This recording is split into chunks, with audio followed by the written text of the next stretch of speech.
Fala pessoal, tudo bem? Estamos aqui para mais um podcast da Link. Eu espero que você tenha sido abençoado nos primeiros. Esse é o terceiro episódio de podcast. A gente tem feito umas pequenas entrevistas, uns pequenos bate-papos, uns pequenos alguma coisa, né? E hoje eu estou muito feliz de estar aqui com uma pessoa incrível, muito especial, né? Ela chegou, não tem tanto tempo como coach, ela já está na Link já tem um tempão. Eu lembro o dia que eu orei por essa menina lá na sala da minha casa, velho, foi um chaba muito doido. A primeira vez que ela foi na reunião, eu acabei de lembrar que eu orei por ela e Deus liberou umas palavras muito incríveis. E desde aquele dia ela ficou, e é a Meg Quaresma, nossa irmã querida. Oi, e ela tá aqui para bater esse papo com a gente hoje, né, Meg? Dá um oi aí pra galera e vamos pra cima. Oi, gente, que prazer estar aqui. Eu acabei de lembrar desse dia também. É muito louco olhar a minha vida há um tempo atrás e ver onde eu tô, com quem eu caminho, os meus pastores. Então, assim, eu tô muito feliz, eu sou muito honrada, muito grata, tô muito feliz de estar aqui. Realmente eu sou coach há pouco tempo, né? A gente fez 6 meses de Link nas casas, mas assim... Sendo que tu começou a liderar e aí já veio pandemia de novo.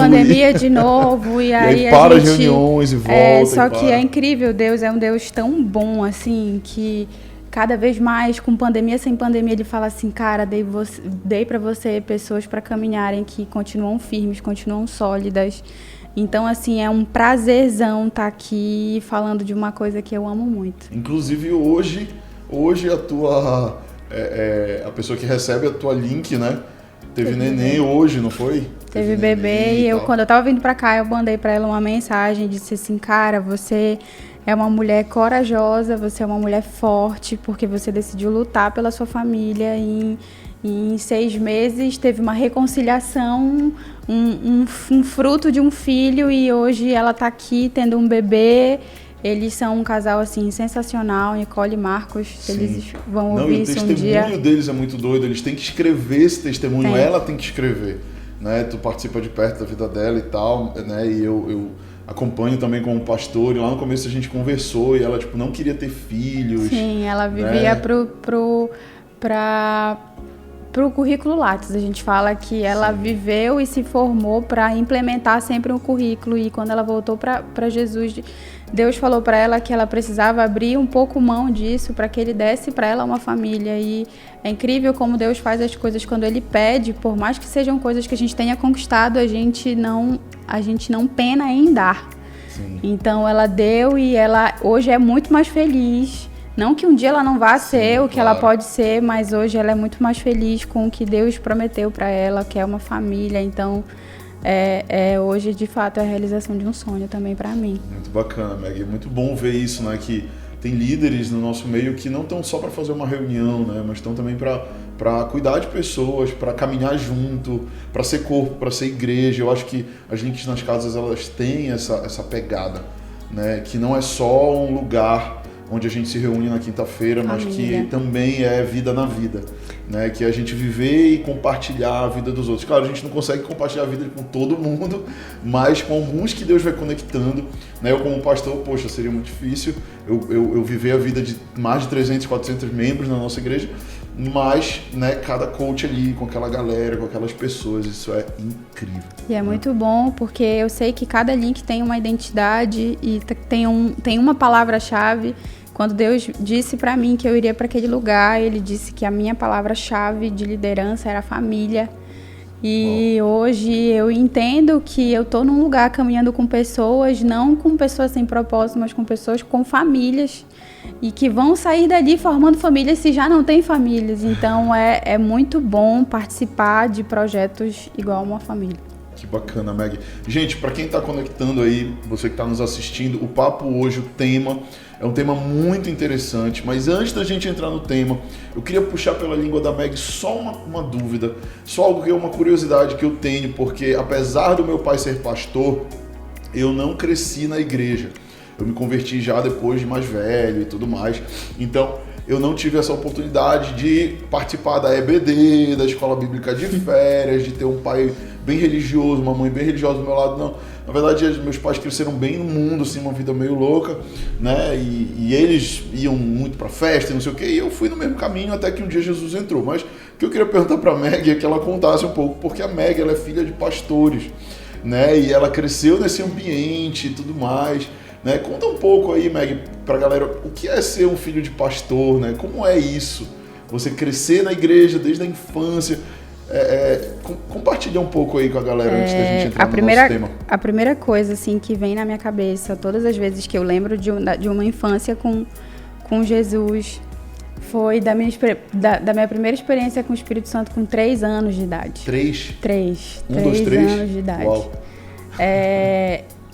Para contar rápido a minha história, a minha mãe se converteu, eu sou a terceira filha. A minha mãe se converteu grávida de mim, e aí ela decidiu viver uma vida com Deus e tudo, e logo quando isso aconteceu, eles descobriram que eu tinha uma doença incurável, o nome é anemia falciforme. Não tem cura, é genético, e meu pai veio recessivo e eu vim dominante na doença, e aí começaram a correr contra o tempo, porque eu tinha que ir pro Hemopa, tomar 3 vezes por semana, tinha que tomar plasma, então já era paciente fiel, normal do hospital.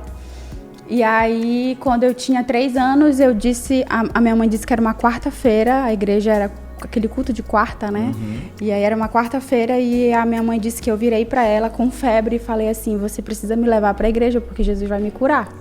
Uau. E aí ela falou, filha, tá chuviscando, a gente não tinha carro na época. E aí eu falei, mãe, mas me leva pra igreja porque Jesus vai me curar. Tu tinha 3 anos de idade? 3 anos de idade. Incrível. E aí eu lembro de cenas assim, ela me levando com uma toalha pro final da linha do ônibus pra gente ir sentado. E aí a gente foi sentado. E aí quando eu cheguei na igreja, eu encontrei as outras crianças. E a febre passou, eu comecei a brincar. E aí acabou. E aí a minha mãe disse que no final do culto, eu lembro que a pastora chamava para oração com unção, que era com óleo ungido. Sim. Quem precisava de oração com unção. E aí a minha mãe disse que nessa hora eu fui a única criança que escutei e fui correndo pro púlpito e ela foi atrás de mim. Uau. E aí quando ela foi atrás de mim, eu fiquei enfileirada assim. E aí a pastora foi orando com um por um, e aí quando ela chegou em mim, a minha mãe eu falava assim, mamãe, Jesus está entrando em mim.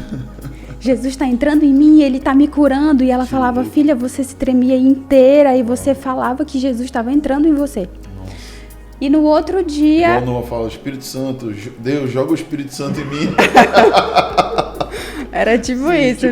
No outro dia, já era um dia de ir pro Hemopa tomar plasma, e ela disse que por livre consciência, assim, só para descarregar, ela falou assim, vocês podem fazer um novo exame? E ela disse que, claro, a gente tinha que ir em jejum, e ela disse que ela começou a perceber uma movimentação estranha. Meu Deus, por que eles não vêm aqui comigo? E ela disse assim, filha, você ficou sem comer até 5 da tarde, com 3 anos, porque eles precisavam o tempo todo vir refazer os exames com você. E aí, no final da tarde, quando o ambulatório já ia fechar, chegaram e falaram assim, mãezinha, a gente não sabe o que aconteceu, não tem doença nenhuma mais na sua filha, mas isso não pode acontecer, não é normal, então a gente ainda vai deixar ela registrada aqui, qualquer alteração você pode vir, mas quero dizer para a senhora que não tem doença na sua filha. Uau. E depois disso, a minha mãe, de fato, entendeu. Eu acho que a minha cura foi usada por Deus para que ela mergulhasse, de fato, em Deus. E, assim, a minha vida sempre foi vida em igreja, né? Desde aí, eu sempre tive muita noção do que era o Espírito Santo, eu sempre tive muita noção do que é a palavra de Deus. A minha vida foi dormir em vigília, porque eles iam para vigília e colocava só um colchãozinho ali, e aí eu ia para retiro. A minha vida sempre foi isso. Então, eu louvo muito a Deus, assim, porque, claro, a gente tem as fases rebeldes da adolescência, a gente quer fazer o que os outros querem fazer. Só que hoje, com quase 30 anos, eu olho pra mim e eu falo assim, Deus, eu fui muito livre de muitas amarras, que hoje eu recebo pessoas tão presas em muitas coisas. Sim. Que pra mim não era a minha realidade. Então eu louvo muito a Deus, assim, pelos nãos que Deus me deu, de uma vida mais reclusa nele, porque hoje é fantástico viver, assim, ver que os meus pais são casados em meio a muitas pessoas que não têm pais casados, Sim. que na minha casa é normal alguém estar trancado, orando e gritando, é normal alguém a gente tropeçar em Bíblia em casa, é normal ligar e falar assim, olha, a gente teve um sonho aqui no meio da madrugada e a gente estava orando, ou então ela me ligar e falar assim, filha, a gente estava orando 5 da manhã por você, eu e seu pai. Então é surreal, assim, ter o sacerdócio em casa, é muito bom. Que lindo testemunho, Meg, incrível. Gente, para quem não sabe, a Meg ela também é psicóloga, né? Então ela atende muitas pessoas e tal, por isso que ela comentou, né? Que ela vê muita coisa hoje, ela atende pessoas com vários Sim. tipos de problemas, né, emocionais e tudo mais, e tem ajudado muita gente também, tanto dentro da igreja, na esfera eclesiástica, como fora da igreja, né? Isso é muito, muito legal. Mas o tema, gente, que vocês devem estar se perguntando, qual é o tema final, né? O tema é um tema que eu gosto muito, a Meg também, muito. Que é batalha na mente, tá bom? Eu acho que todo mundo, né, Meg, já viu um filme que viu aquele anjinho que falando, olha, não faz, não vai, né, e tal, e aquele diabinho, vai, faz, né?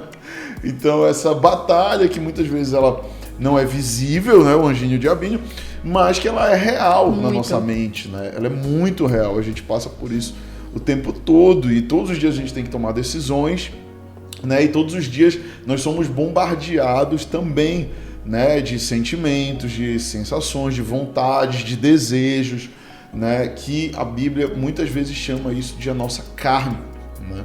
Nossa carne muitas vezes ela tá ali em nós, né? Para contextualizar um pouco aqui para quem está assistindo, biblicamente falando, quando Adão cai, quando Adão peca, o pecado entra no mundo, né? E todo mundo que nasce de Adão, ou seja, todo mundo que nasce naturalmente, todos somos descendentes de Adão, ele foi o primeiro, né? Ele e Eva, então todos são descendentes de Adão, então todos que nascem naturalmente nascem com uma semente, que é a semente do pecado. Então todo mundo tem essa predisposição a pecar.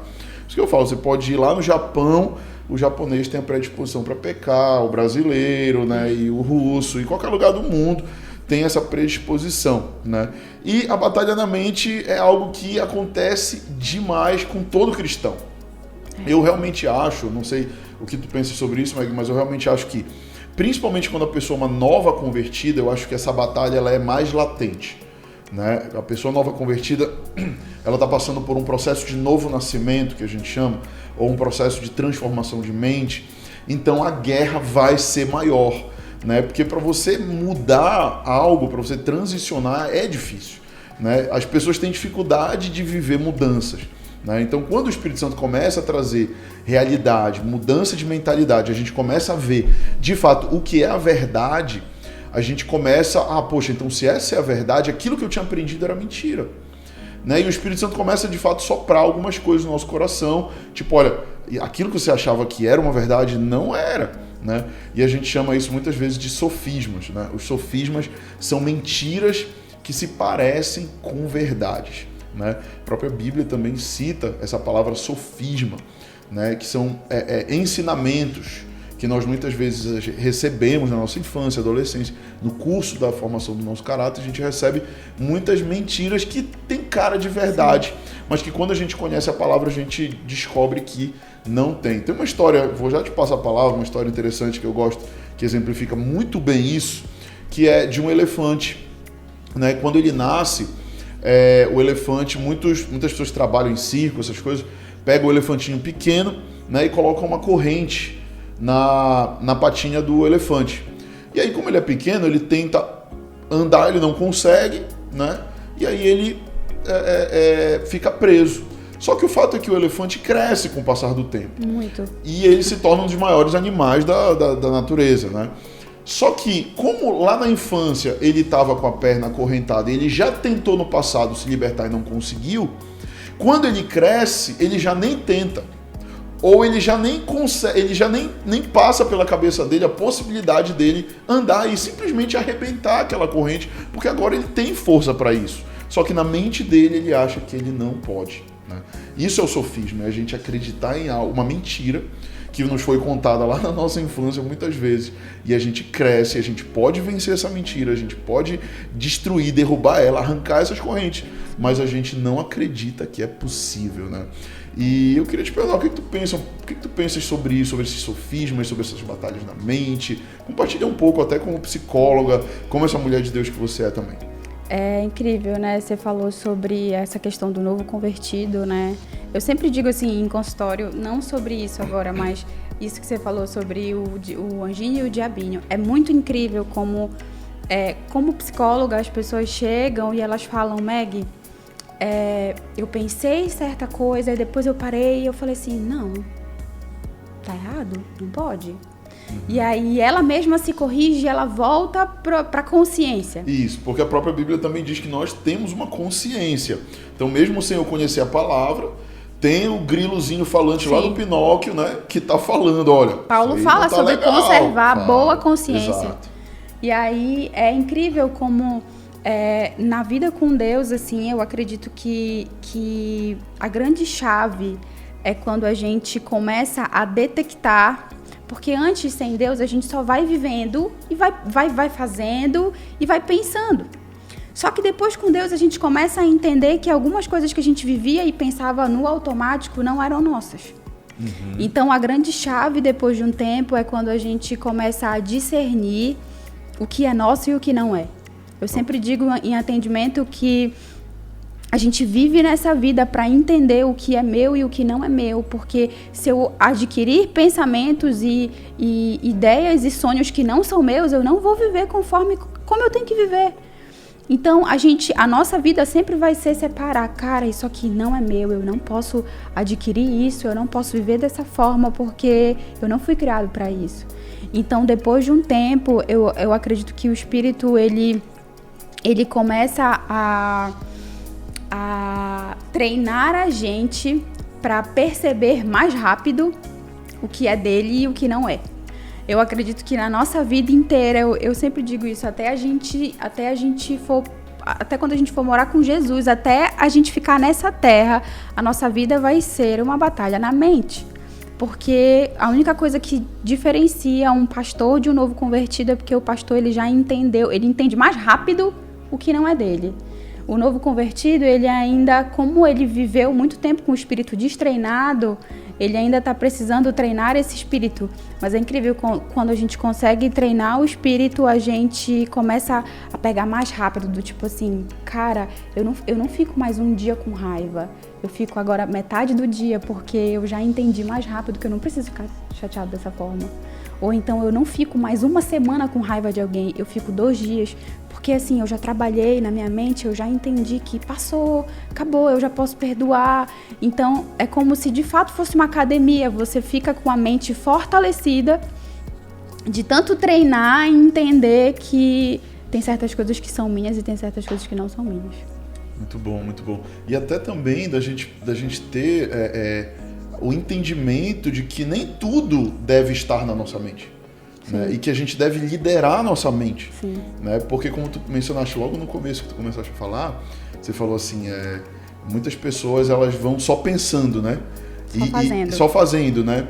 E de fato, e muitas vezes a gente deixa que os nossos pensamentos vagueiem de uma forma que quando a gente vê, a gente está pensando cada atrocidade, cada loucura, né? Coisas que muitas vezes vão fazer mal para nós, para outras pessoas. Então, assim, eu acho que a gente entender que a gente pode liderar os nossos pensamentos, né? E que a gente pode cortar pensamentos que a gente vê que não são da parte de Deus ou que tem uma influência maligna ou uma influência carnal, né? E eu lembro, muitas vezes eu parava assim, quando eu não conhecia Jesus, eu ficava fantasiando, né? Fantasiando namorar com a fulana, né? Fantasiando um relacionamento com a Beltrana, né? Eu ficava fantasiando coisas, muitas vezes a gente fica fantasiando coisas que nos levam ao pecado, né? E quando a gente compreende que, não, peraí, eu tenho, através do Espírito Santo, autoridade para dizer, não, esse pensamento eu não vou dar asas para essa imaginação aqui não, né? Peraí, que essa asinha aqui eu vou cortar, porque eu sei que ela pode me levar a ficar fantasiando aquilo até que aquilo possa se tornar uma ação. Porque as nossas ações, as nossas atitudes, elas começam no nosso pensamento. E depois elas viram um hábito, né? Exatamente. Então, assim, se eu não entender que eu preciso logo matar o mal na raiz, e a raiz muitas vezes são os nossos pensamentos, eu vou ser guiado por eles e eu vou, mais cedo ou mais tarde, acabar caindo naqueles pensamentos. Eu tenho um testemunho, assim, disso, sabe? Quando eu era mais nova, a gente sempre tem esses ensinamentos de mãe, né? Minha mãe um dia me disse, meu pai um dia me disse. Sim. E tem algo que não sai da minha cabeça, assim, nunca mais. Eu era adolescente e a minha mãe disse assim, filha, você sabia que eu não deixo a minha mente solta?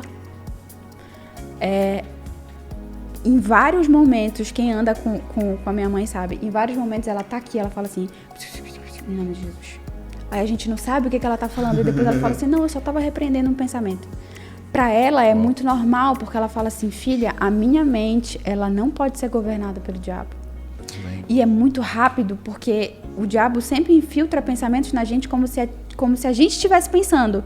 Você nunca vai pensar assim, eu acho que a Meg fez tal coisa.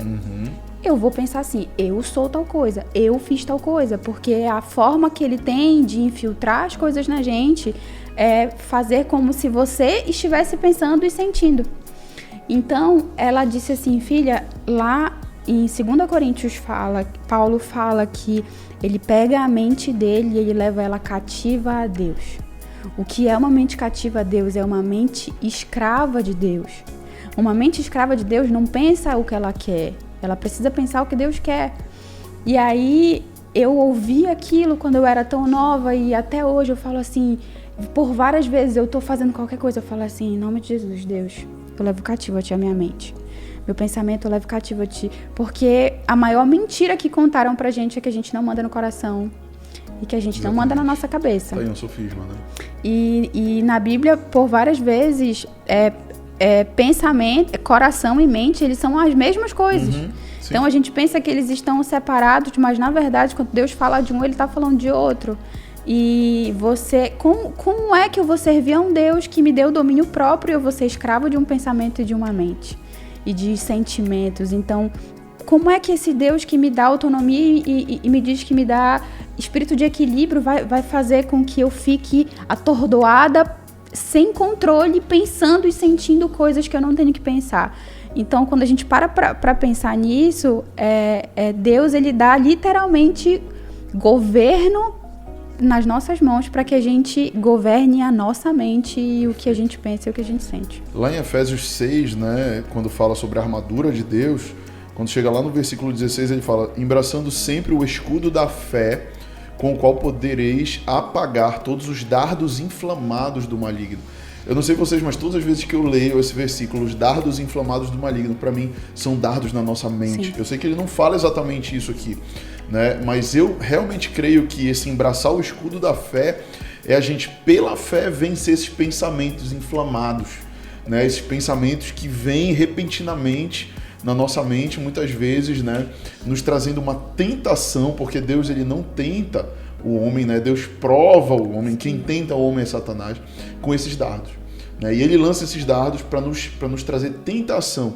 E a tentação, ela começa na mente. A tentação, ela não é um pecado, né? Porque o pecado tem que ser, de fato, concluído ou externalizado, mas o pecado, ele pode sim começar na nossa mente, né? E esses dardos inflamados do maligno, para mim, falam muito sobre esses sopros, muitas vezes, né? Esses sopros de mentira, e que muitas vezes Satanás, eu vejo ele nos dias de hoje atacando a identidade das pessoas de uma forma surreal, como você falou, né? Você é isso, você é aquilo. Daqui a pouco eu vou ter uma reunião com os líderes aqui da igreja e eu vou falar sobre 3 mentiras que muitas vezes, como líderes, nós acreditamos e que são mentiras, né? E que geralmente Satanás, ele quer atacar a nossa identidade, porque se ele consegue atacar a nossa identidade, ele nos paralisa, né? E foi muito incrível o que você falou. Um outro versículo também chave para esse nosso bate-papo de batalha na mente, nesse campo de batalha, que é a nossa mente, é Romanos 12:2, né? Romanos 12:2 é um clássico, né?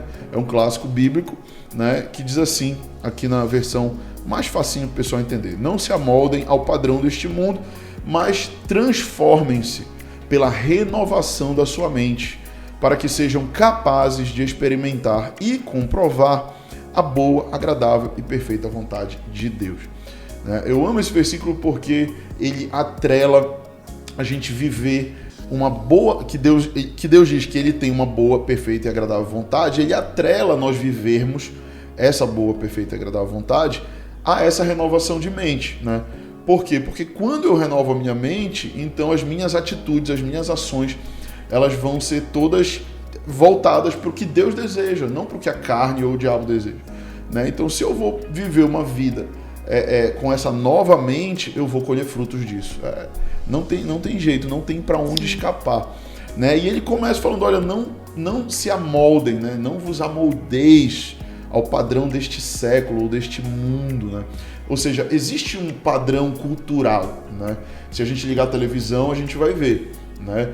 No Big Brother foi falado muito desse padrão cultural da nossa geração, dos nossos dias.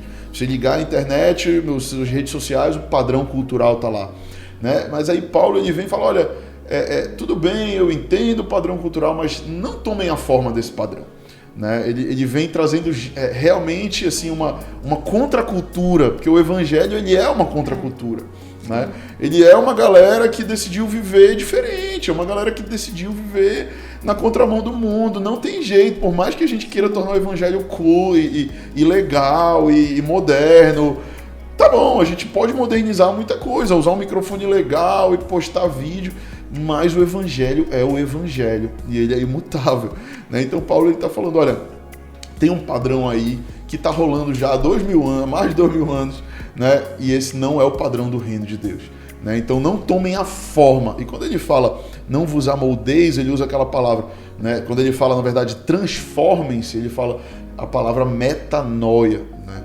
Que é justamente essa transformação de mentalidade, essa mudança de mentalidade, né, Meg? Que pode compartilhar, né, com aquelas pessoas que talvez estejam começando a fé, começando a vida com Deus, né, que talvez tenham dúvida, ainda não compreenderam o que seria de fato essa transformação de mente, o que seria de fato essa mudança de mentalidade, esse não se amoldar aos padrões de uma forma prática. Como é que tu pode compartilhar isso com a gente? A última vez que eu li esse versículo de Romanos, o Espírito Santo chegou para mim e disse assim, você já percebeu que eu digo renovação de mente, eu não tô dizendo para você se vestir de um jeito, eu não tô dizendo para você comer ou não comer tal coisa, fazer ou não fazer alguma, sei lá, uma tatuagem, eu digo só para você renovar a sua mente, é a sua cabeça. E aí eu lembrei que muitas vezes quando a gente quer caminhar com Deus, a gente quer mudar um comportamento de um dia para o outro, uma forma de viver de um dia para o outro, e Deus não está pedindo isso para você, Ele não está pedindo para você vestir uma roupa A ou B, Ele não está pedindo para você não comer uma coisa ou outra coisa, Ele está dizendo para você, muda a sua cabeça em relação ao que você faz. Uma das coisas que eu pensei a respeito disso, eu até anotei aqui, a primeira coisa para a gente conseguir renovar a mente primeiro, existe uma pergunta que ela parece confusa, mas ela é muito chave. O que, assim, você já parou para pensar no que você pensa? Uhum. E é isso que é a terapia. Quando a gente vai para a terapia no consultório, eu não tô lá para dizer uma coisa nova para o paciente. Ele me traz o que ele vive, o que ele pensa, e eu falo assim, você já parou para pensar nisso aqui? Uhum. Que você faz e que você pensa e que você vive? Eu não tô lá para dar uma solução, eu tô lá para fazer ele ter consciência do que ele faz e do que ele pensa. Uhum. E às vezes as pessoas, elas chegam com um repertório de comportamento de muitos anos, e aí quando elas tomam consciência, elas falam assim, meu Deus, mas eu pensava isso, por isso que eu fazia tal coisa. E quando eu volto para Deus, mais uma vez Deus fala, tá vendo? Eu não quero que você, por fim na força, deixe de fazer algo. Eu quero que você pense sobre tudo que você estava fazendo. Eu quero que você olhe para mim e pense sobre o que você pensa. Uhum. Então é muito mais se a gente for ler na Bíblia, lá eu até anotei aqui, lá no Salmo 19:14, fala que os meus pensamentos e os meus sentimentos te deem glória. Então, não é sei lá, que o meu comportamento e que a minha ida para a faculdade, que a minha ida ali no shopping com alguém, meu Deus, eu vou com um amigo que não é da igreja. Meu Deus, eu vou para um almoço do escritório, o pessoal não é da igreja. Deus não está falando isso, ele está dizendo assim, que o seu coração, que o seu pensamento e o seu sentimento me agradem. Então, é muito mais, eu acredito que essa renovação de mente, ela tem muito mais a ver com a gente parar de querer se enfiar em um comportamento e começar a analisar a nossa cabeça, trazer para fora o que eu tenho pensado, trazer para fora por que eu tenho agido de tal forma, por que eu tô pensando isso, sabe? De onde vem esse pensamento? Assim, uma coisa para a gente detectar, a gente sempre precisa ver a recorrência das coisas. Se eu faço algo, por exemplo, se eu tomo alguma atitude que eu mesma não gosto e que, vamos supor, eu sou grossa e aí eu percebo que eu perco a paciência muito rápido e eu também percebo que eu atinjo as pessoas ao meu redor. Tudo tem uma raiz. Então, a primeira coisa que eu acredito que Deus, ele chama a gente para consciência é: por que você está fazendo essa coisa de forma repetida?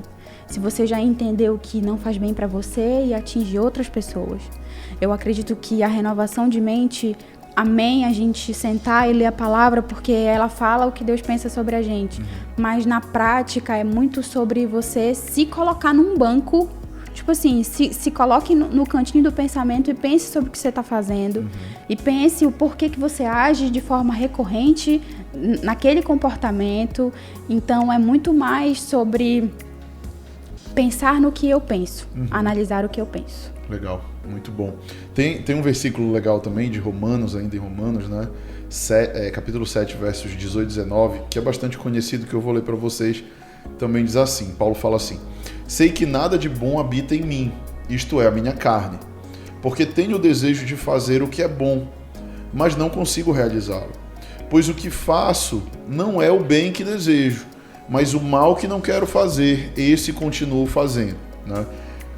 Esse versículo é bastante conhecido, tem até aquela música, né, que a galera canta, geralmente quando o cara tá em pecado, ele canta, Deus, ele chora, porque eu quero fazer o bem, mas o mal eu já fiz. Eu não presto. Eu não presto mesmo. E assim, né, tu achas que esse versículo tem muita gente que interpreta ele de uma forma equivocada, tipo... tá vendo? Até Paulo tá dizendo aqui que quando ele quer fazer o bem... Até ele, né? Até ele queria fazer o bem e quando vê fez o mal e tal. Será que tem gente que usa isso como desculpa também, né? Não é bem o que Paulo quer falar aqui, né? O que tu pensa sobre isso? Eu acredito que Paulo estava querendo dizer que existe uma natureza humana muito forte que sempre vai estar ali. Eu acredito que por mais que o Espírito venha e habite, sim, ele nunca vai tirar essa natureza da gente. Sim. Nunca. Até a gente ir embora. Então, eu acho que Paulo, ele traz a consciência de que, deixa eu te dizer uma coisa, o bem que você quer fazer ou que não quer fazer, enfim, essa dualidade de bem e mal. Uhum. Às vezes a gente pega o bem e toma pra gente e fala assim, tá vendo, eu que fiz. E eu acredito que, sim, muitas pessoas, elas se encostam nisso, do tipo assim, tá vendo, eu não presto, ninguém presta. Tá, ninguém presta. Deus vai me perdoar mesmo. Tá tudo certo. Mas, assim, eu acredito que Paulo também quer dizer que existe um mal dentro da gente, que ele vai imperar se ele não for governado. E existe um bem dentro da gente que o Espírito quer implantar, que ele não vai implantar se a gente não deixar. Uhum. Existe, e isso vai acontecer até que eu tome uma postura e tome um posicionamento de dizer, tá, quem é que vai governar? É o bem que eu não, é o mal que eu não quero fazer e eu faço? E é o bem que eu quero fazer e eu não faço? Eu acredito que Deus, o que Deus mais sonha em dar pra gente, assim, é estabilidade. Uhum. E a estabilidade emocional, onde eu não sou governada simplesmente pelas coisas. Veio aqui, aconteceu e eu nem me percebi e aí eu fiz. Uhum. Tudo que a gente faz de forma, assim, inconsequente e rápida, não vem de Deus. Então, como é que eu posso usar esse versículo para me encostar, se na verdade esse versículo tá me mostrando que não é essa inconstância que tem que me dominar, é justamente, se existe um bem que eu quero fazer e eu não faço, eu preciso me submeter ao Deus que vai me ajudar a fazer esse bem. E se existe um mal que está aqui operando, eu preciso levar cativo esse mal. Então, claro, a gente sempre vai poder pegar uma Bíblia, abrir igual um tarô, chegar lá e falar assim, olha, tá aqui, olha, a palavra de Deus para hoje tá vendo? O bem que eu quero fazer eu não faço. E aí eu sou muito pecadora, amém, você é muito pecador, a gente precisa sempre reconhecer que a gente não presta sem Jesus. Mas eu também preciso reconhecer que existe graça suficiente em mim e em você para que você resista. E não entrar naquela vibe vitimista, né? Tipo, porque eu nasci assim, eu tenho esse problema. Gabriela, né? Síndrome de Gabriela. Eu nasci assim, vou morrer assim, né? Então, assim, muitas vezes eu acho que muita gente hoje vive nesse vitimismo. Né? Eu não consigo, eu não sou forte bastante. Deus entende a minha humanidade. E eu vejo que assim também a nossa geração tem aceitado muito mais a vulnerabilidade. Né? Então eu acho que isso, por um lado, é muito bom, por outro, também gera uma geração de vitimistas. De pessoas que, vamos ser vulnerável então, e aí vai ficar o tempo todo lambendo ferida, o tempo todo, né, falando das suas dificuldades, das suas dores e abraçado nas suas dificuldades e dores, ao invés de, na verdade, não, peraí, eu entendo que, como você falou, a minha natureza, ela tá aqui, ela não vai sair de mim, mas o Espírito Santo, ele pode habitar em mim de tal maneira que a minha natureza ela vai ficar tão pequena e o Espírito tão grande, porque convença que ele cresça e eu diminua, né?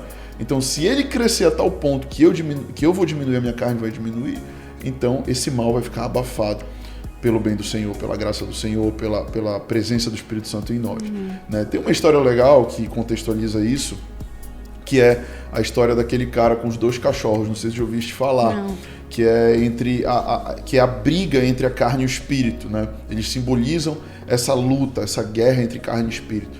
Né? Um cara, ele tinha um cachorro preto e ele tinha um cachorro branco e ele botava eles para brigar.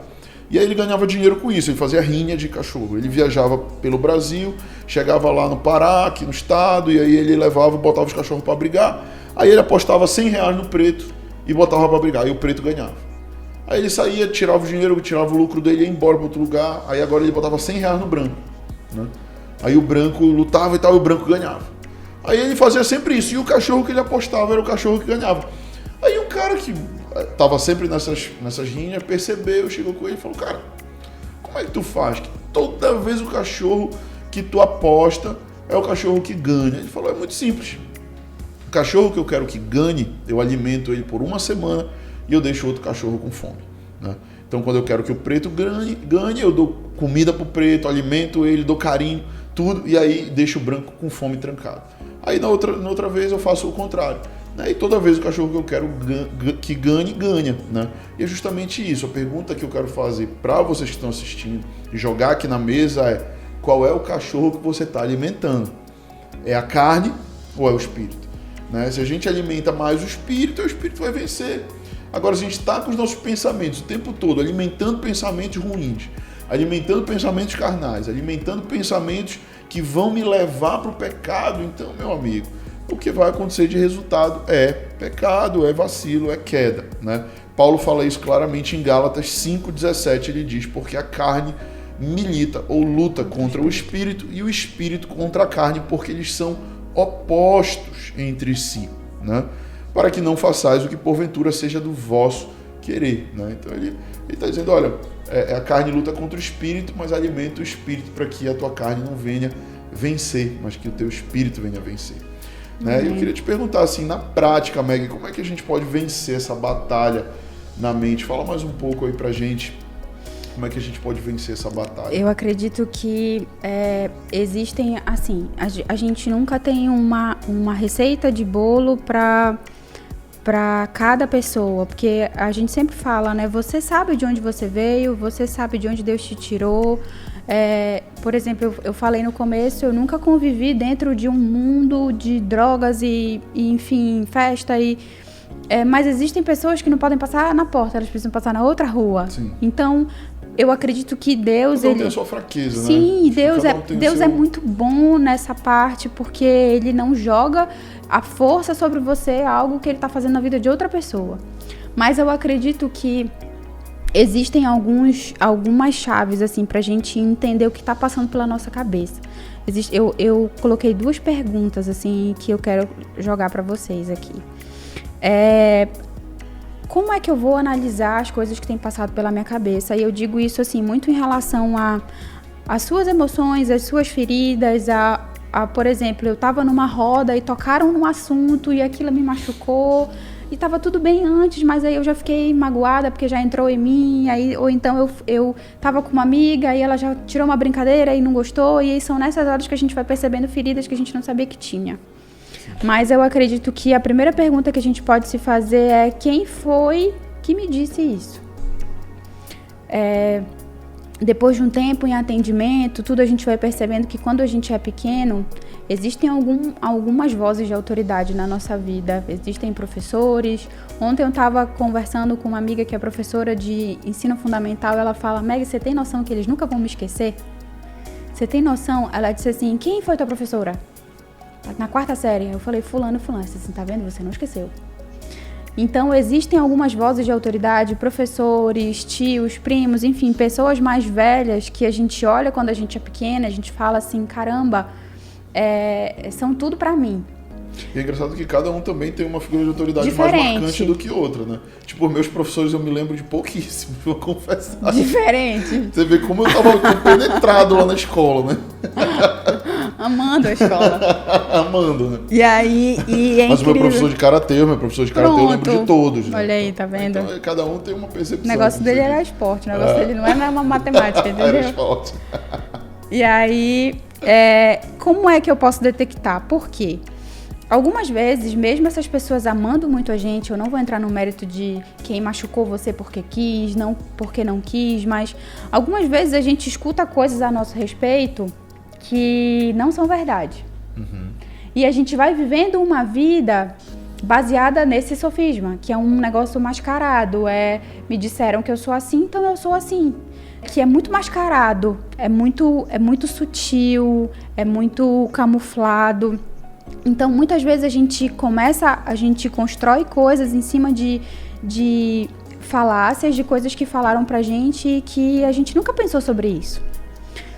Abrindo um testemunho rápido, eu cresci ouvindo que, por eu ter sido uma criança doentinha, eu cresci ouvindo que eu era muito frágil, né?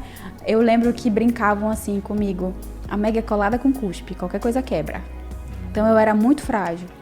E a pessoa acaba pegando mesmo aquela identidade, né? O que eu fiz? Eu cresci achando que eu sempre precisei ser muito cuidada. Uhum.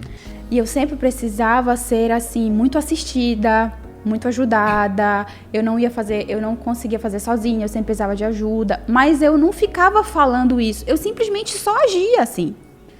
Depois de um tempo com Deus, acho que faz uns 6, 7 anos atrás, depois de um tempo com Deus chegou pra mim e falou assim: você tá percebendo que você tá agindo como se você fosse muito frágil e você tá colocando em cima de pessoas fardos de que elas precisam cuidar de você, quando na verdade elas não precisam cuidar de você. E um dia eu tive que olhar pra trás e falar assim: quem me disse isso? Então a primeira pergunta que eu posso lançar pra vocês é: quem foi que falou isso pra vocês? Isso que tá na sua cabeça aí, que você sabe que tá na sua cabeça. Quem foi que disse pra você? E a segunda pergunta é: em que ocasião você aprendeu o que você faz? Como é? As nossas dores, elas moldam muito a gente. E tudo que a gente aprende na dor, a gente aprende de forma diferente. É muito diferente você aprender com dor e muito diferente você aprender sem dor. Você pode gravar os dois aprendizados. Só que o feito com dor, ele tem um gosto muito diferente. Então, tudo que a gente aprende com dor, tudo que a gente aprende no trauma, tudo que a gente aprende na rejeição, na traição, tudo que a gente aprende dentro desses contextos de muita dor psicológica, enfim, eles registram na nossa cabeça comportamentos e pensamentos sobre a gente errados. Então, a segunda... Isso que eu ia te perguntar, porque assim, só fazendo um parêntese aqui do que tu tá falando, que é muito interessante isso e muito atual. Eu tava vendo o CEO do Alibaba um dia desse, né, o fundador do Alibaba, e ele falando quantas vezes ele foi rejeitado. Não sei se você já viu esse vídeo aí na internet. Falou: porque eu fui rejeitado em Harvard 10 vezes, eu fui rejeitado no meu emprego de, sei lá, de entregador de jornal, eu não lembro direito os detalhes da história, mas ele conta que ele foi rejeitado, sei lá, várias vezes. E ele diz que foi justamente por causa dessa rejeição que ele é o homem de sucesso que ele é, né? Então, assim, a pergunta que eu queria te fazer, eu já parei para pensar um pouco sobre isso, eu tenho a minha opinião, mas queria te ouvir. A nossa rejeição e esses traumas ou esses processos de dor que a gente passa, eles geram, às vezes, resultados, né? Eu vejo que muitas pessoas, principalmente assim, a maioria das pessoas muito aguerridas que eu vejo, de muito sucesso, geralmente tiveram muitas dores. Geralmente tiveram um passado muito traumático, né? E muitas vezes foi esse trauma, essa dor que impulsionou ela para ela chegar onde ela está hoje, né? E eu queria te ouvir, o que tu pensa sobre isso, né? Porque os resultados acabam chegando, mas... Sim, e são resultados bons. Mas todas as dores que a gente não trata, por mais que elas nos deem resultados significativos para pessoas, do tipo assim, eu fui muito rejeitado, mas hoje eu sou dono de uma empresa que produz para muitas pessoas, e emprega muitas pessoas, sim. Ok. Só que isso... toda essa rejeição, se ela não for de fato tratada, porque assim, uma pessoa ela pode chegar pra você falar da dor dela e você não vai saber se dói. Porque ela pode dizer pra você o que ela quiser a respeito da dor. E a dor, depois de um tempo, por mais que ela ainda machuque, a gente aprende a mascarar demais. Então a gente pode sorrir em meio à dor, a gente pode alegrar outras pessoas em meio à dor. Mas o que acontece se dentro dessa dor, dessa rejeição, dessa memória, ainda existiu uma ferida? Essa pessoa, ela, infelizmente, ela é como se ela abraçasse mais a dor do que os ganhos. Então a gente diz que então, a gente... Ou seja, ela pode, deixa eu ver se eu estou compreendendo. Ou seja, ela pode chegar a ter resultados muito bacanas, mas como ela vai estar se sentindo em relação a tudo isso desse processo... vai ser sempre o troféu. A dor sempre vai estar lá, né? Sim, você pode ela pode ver... até ter o maior sucesso do mundo, essas pessoas que Steve Jobs é um exemplo incrível, né, também disso. A gente vê, e as pessoas que... Se você ler a biografia de Steve Jobs, você vai ver que ele foi um cara que, o cara criou o iPhone e tal, hoje tá todo mundo tem um produto Apple e tal. Muitas pessoas têm, enfim. Mas o fato é que o cara... Quem convivia com ele, você vai ler a biografia, não aguentava passar 10 minutos com o cara, porque, mano, ele era difícil, uma pessoa muito difícil, por quê? Muito traumatizada, muitas dores. Você vai ver a infância do cara, a rejeição, lá. Né? Então, assim, o cara até...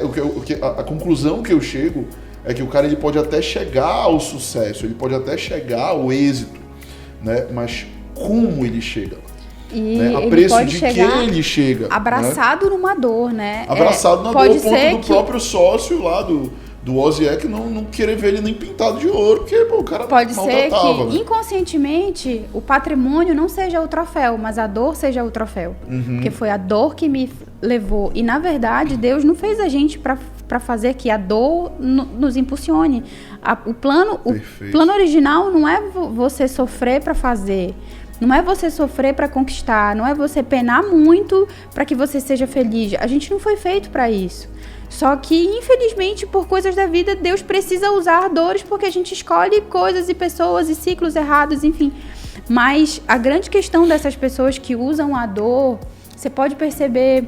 Existem discursos que a gente percebe na hora que são discursos de feridas e são discursos de caramba, perdão, eu perdoei, né? E tá tudo certo hoje em dia. O perdão sempre vai consistir em eu falar daquilo e não doer mais. Mas quando dói, é muito perceptível que as pessoas soltam rápido, que solta uma ferida. A amargura, né? A amargura vem de... A mágoa vem de má água, né? Então, é a água podre que fica aqui, que rapidinho respinga. Então, é incrível que, tá bom, dores geram pessoas mais fortes, dores geram...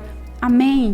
Mas a gente também tem como aprender e dominar a nossa mente sem que a gente passe por processos de dor.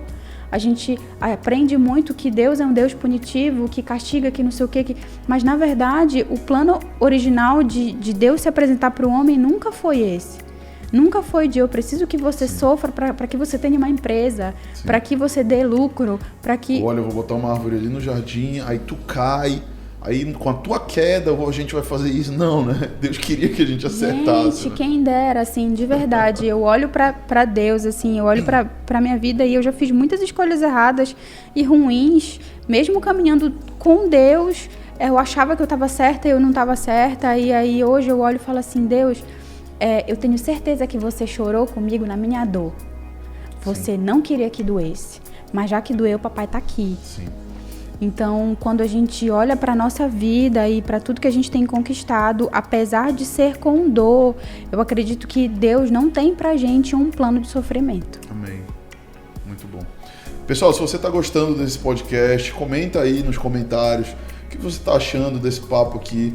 Né? Eu sei que o papo principal aqui é Batalha na Mente, mas a gente já entrou aqui em algo mais profundo, falando sobre dor, falando sobre o que essas dores, onde elas nos levam ou deixam de nos levar. Se você está curtindo, curte o vídeo, comenta. Se você ainda não se inscreveu no canal, te inscreve aí no canal, compartilha. Você conhece um amigo que você pensou nele enquanto a gente está falando ou nela, marca aí, manda, replica esse vídeo, pega o link, manda aí nos teus grupos de WhatsApp, nos ajuda a divulgar, porque eu tenho certeza que esse podcast pode ajudar muita gente no processo de amadurecimento na fé. E, infelizmente, a gente já está indo aqui para o nosso finalmente, né? No nosso papo sobre a batalha na mente, sobre esse campo de batalha que muitas pessoas hoje estão muito confusas, né? E eu queria aqui ir para o finalmente fazendo uma pergunta aqui para Meg, né? Meg, se você pudesse dar aí um conselho para quem está começando a vida cristã, né? Como eu falei no começo, eu realmente acredito que para quem está começando essa batalha, ela é muito mais difícil, ela é muito mais latente, né? Mas a boa notícia é, se você não desistir, você vai vencer. Amém. Né? A verdade no evangelho é essa, se você não desistir, você no final vence. Então, eu realmente acredito que nesse tempo de início de fé é mais difícil, mas com o tempo vai ficando mais tranquilo, porque a mente vai sendo transformada, né? E lá na frente, quando você perceber, você já está pensando como Cristo, né? Claro, volto a dizer, a semente do pecado está lá, se a gente vacilar, a gente volta com as velhas práticas. Jesus disse que um demônio pode voltar 7 vezes pior se a gente desvia, se a gente vacila, né? Mas a tendência é que a maturidade cristã vai deixando esse processo de batalha mais tranquilo. Sim. Quando o tinhoso, né, começa a se levantar, a gente já cancela logo ele rapidamente, ou aqueles pensamentos e tal, e isso vai se tornando um estilo de vida. Né? Mas se você puder dar um conselho aí para quem está começando, Meg, o que você aconselharia? Cara, eu acredito que assim, a única coisa que vem na minha cabeça é uma coisa que aquece muito meu coração, caminhe com pessoas que mesmo que você não saibam que mesmo que você não saiba da sua identidade, essas pessoas te afirmem. É muito incrível, assim, quando a gente caminha com pessoas que acreditam na gente, mesmo que a gente não acredite na gente. Amém. Eu creio que quando Deus traz a gente para Ele nos dá pessoas, sabe? Deus nunca vai querer que você venha para Ele e te deixe só em um local, em uma igreja, na sua igreja, na sua reunião, num culto. A vontade de Deus nunca é que você seja só. Eu acredito que existem tempos de solitude na vida do cristão, mas eu acredito que a solidão, ela não vem de Deus. Quando eu olho para isso, eu olho para Pedro, né, quando andou nas águas. Uhum. E aí é incrível que ele andou porque ele estava no barco com os discípulos. Uhum. Né? E aí ele estava com pessoas, e aí ele teve uma experiência surreal com Jesus. E foi muito incrível que quando ele decidiu ir, ele não decidiu andar sobre as águas, ele decidiu andar sobre a palavra de Jesus. Perfeito.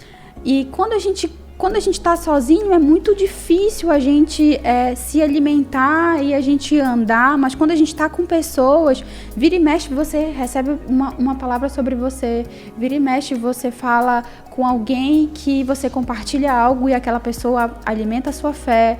Então, Meg, mas eu não sei o que Deus pensa sobre mim. Mas, cara, se aproxime de pessoas que vão te ajudar a buscar a Deus, e você vai, no fundo, depois encontrar e saber o que Deus pensa sobre você. sabe? Eu acredito que para quem está começando, não fique só. Se você é daqui, da Link, se você não é, mas assim, procure pessoas. E assim, eu sempre digo que nessas horas a gente precisa mesmo ir atrás de pessoas. Sim. A gente precisa. Teve um dia desse que eu recebi uma mensagem de uma pessoa que ela falava assim: se você for sair hoje, me chama. Eu nunca mais tinha falado com a pessoa. E quando eu olhei, eu falei assim: cara, ela tá precisando de pessoas. Porque eu falei assim: hoje em dia ninguém procura mais ninguém. Verdade. E quando eu olhei pra isso, eu falei assim: gente, se eu não abraçar, o mundo vai abraçar. E esse tempo de pandemia fez muito isso também, né? As pessoas se isolaram e acostumaram com isso. Ficaram reclusas demais. E se acostumaram com isso. Então, assim, se aproxime de pessoas, se aproxime... E, assim, no nosso coração, a gente sabe que o Espírito, ele alerta logo sobre pessoas que ele ama, que ele quer que você caminhe e pessoas que ele não quer que você caminhe. Então, eu acredito que enquanto eu falo, pessoas vêm na mente de vocês e essas pessoas, eu acredito que Deus quer que você caminhe. Então, se você está começando, se você ainda não tem muito, Meg, mas ainda não sei muito o que é de Deus, o que não é, a mente de Deus e o que Deus pensa de mim, o que Deus não pensa de mim. Eu acredito que quando a gente é discipulado, a gente tá na comunhão com as pessoas e quando isso acontece, a gente facilmente tem um gancho, a gente não sai perdido, você começa a ouvir sobre quem você é, você começa a ouvir o que Jesus pensa de você, até quando você começa a ouvir do próprio Jesus. Então é isso. Muito legal. Inclusive nós temos, né, essa cultura, né, como igreja, de vez em quando a gente faz reuniões só para se escutar, né? Só para tipo, vai, o que tá acontecendo aí na tua vida? Fala que eu te escuto. Fala e aí a gente faz a roda e aí as pessoas vão só compartilhando. E eu tenho descoberto como isso é poderoso, né? Por muito tempo eu pastorei pessoas onde eu estava sempre falando e estava sempre todo mundo escutando. E eu entendi, cara, que tem muito poder, né? Quando nós estamos nos auto-abençoando, quando nós estamos um ouvindo aos outros e compartilhando, e aquilo gera cura, aquilo gera algo muito poderoso. Então, muito legal. Fica essa dica aí, né, pro pessoal novo, né? E tipo, tá com a cabeça quente, tá pensando besteira, tá, né? Procura alguém, ora junto, procura alguém que te discipule, que vai te impulsionar, né? Amém, te desafiar. Sim. Amém. Então é isso, assim, acredito muito que eu lembrei agora de 2 semanas atrás, onde eu não estava muito legal, coisa de trabalho, vida profissional, pensando em algumas coisas, e o Espírito trouxe à minha mente uma amiga. E aí a gente começou a conversar e eu fui logo muito franca, falei: amiga, olha, não tá legal, tô achando tal coisa. E aí, depois de 5 minutos de conversa, eu saí tão empoderada, assim, de verdade, empoderada não pelo que as pessoas acreditam, assim, mas empoderada de quem eu era e recordada de quem eu era. Eu falei assim: é verdade, não vou pensar, tá errado. E naquela hora eu falei assim: cara, se eu tivesse compartilhado, sei lá, com qualquer outra pessoa, mesmo que essa pessoa me amasse e quisesse me dar bons conselhos, quem sabe eu não saísse tão convicta e tão lembrada do que Deus já me disse, do que Ele já falou pra mim. Eu lembro que na conversa ela falou assim: você lembra do que Deus já falou pra você? Você lembra de como você era? Você lembra? E eu falei assim: é verdade. É muito doido, porque a pessoa olhando de fora, a pessoa que nos acompanha, ela tá tendo uma percepção diferente, né? E é lógico, a Bíblia ela fala, né? No mundo tereis aflições, mas tem de bom ânimo, eu venci o mundo. Jesus falou isso, né? A gente vai ter aflições, a gente vai ter o dia mau, o dia difícil, né? Algumas semanas atrás eu também tive um dia difícil e geralmente eu compartilho logo com a Maíra. Eu falo: amor, hoje não tá legal, hoje tá travado, hoje eu tô sentindo um peso espiritual. Eu confesso logo, né? Porque tem gente que quer dar uma de super-homem também. Fica guardando. Né? A pessoa tá naquela batalha na mente, Satanás tá bombando de mentira, de sofisma, e o cara tá: não, eu vou resistir, eu não vou compartilhar com ninguém, eu não vou falar pra ninguém. Vai passar. Vai passar e amanhã tá legal. E, cara, só vai criando uma bolha na cabeça da pessoa que só vai crescer. Né? Então, uma coisa eu já aprendi: quando eu tô em guerra, eu confesso logo, eu falo logo, mando logo no grupo da intercessão: orem por mim, mando no grupo dos coaches, dos líderes: orem por mim. Maíra, tá acontecendo isso, tô me sentindo assim. Né? No próprio domingo, antes do culto da manhã, eu tava muito assim, tava sentindo um peso espiritual enorme. Eu falei: amor, ora por mim, não tô legal, tô me sentindo feio, meu cabelo tá grande, parece mulher domingo. Meu cabelo tá grande, eu tô com uma roupa velha. Vocês estão vendo? Isso atinge a todos. Não é? Isso atinge a todos. Eu tava parecendo uma mulher, bicho, sério mesmo.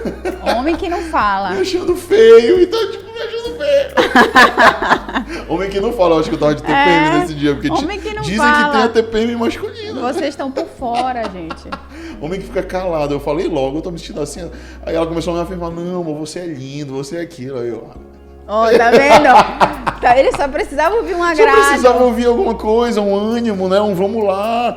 Aí ela falou, olha, você foi chamado pra isso, a palavra que você tem pra entregar hoje vai mudar vidas e tal. É isso, eu fui chamado pra isso, e vamos lá. Né? E, Esparta, desse Esparta. Sai bicudando porta e tudo. Não, brincadeira, eu não fiz isso. Mas enfim, gente, infelizmente a gente tem que ir pro nosso finalmente aqui, o papo tá muito gostoso. Mas fica aí essa dica incrível pra vocês. Compartilhem, não guardem, não prendam, né? E quando tiverem batalha, procurem alguém de confiança. Isso é muito chave. Eu queria te agradecer, Meg, por esse tempo incrível. Agradecer nossos irmãos aqui da produção que estão sempre com a gente, disponíveis, servindo essa igreja, servindo vocês que estão assistindo. Olha, gente, custa caro estar aqui, custa tempo, custa esforço. Então curte esse vídeo, compartilha, nos ajuda aí a compartilhar a mensagem de Jesus, tornar ele mais conhecido.